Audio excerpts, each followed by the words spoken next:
Elizabeth Cady Stanton, leader in the women's rights movement. Early life and education, 1815 to 1839. Elizabeth Cady Stanton was born on November 12, 1815, in Johnstown, New York, into a prominent and politically active family. Her father, Daniel Cady, was a lawyer and judge. From an early age, Stanton displayed intellectual curiosity and a strong sense of justice. Though higher education opportunities for women were rare at the time, she received a rigorous education at the Troy Female Seminary, one of the few institutions that educated young women beyond the basics. Marriage and influences, 1840. In 1840, she married Henry Brewster Stanton, an abolitionist and reformer. During their honeymoon in London, they attended the World Anti-Slavery Convention. Stanton and other women were denied participation because of their gender, a pivotal moment that galvanized her commitment to women's rights. Seneca Falls Convention, 1848. Stanton's defining moment came in 1848 when she and Lucretia Mott organized the Seneca Falls Convention, the first women's rights convention in the United States. There, Stanton drafted the Declaration of Sentiments, modeled after the Declaration of Independence, asserting that all men and women are created equal. It included a bold demand for women's suffrage,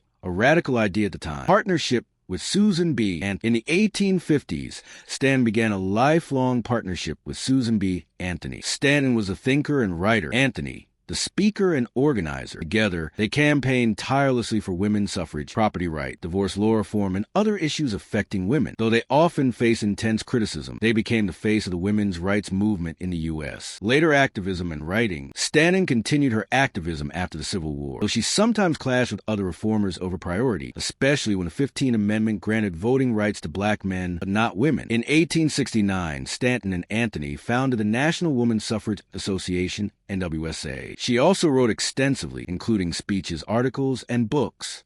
One of her major works was The Woman's Bible, 1895, which critiqued the way religion was used to oppress women, controversial even among feminists. Death and legacy. Stanton died on October 26, 1902, in New York City, nearly 2 decades before women won the right to vote in the U.S. with the 19th Amendment in 1920. Despite not seeing this victory, her work laid the foundation for the women's suffrage movement and broader gender equality efforts. Legacy. Elizabeth Cady Stanton is remembered as a visionary thinker, a bold reformer, and a pioneering leader in the fight for women's rights. Her advocacy helped spark a movement that transformed American society and expanded democratic ideals to include women.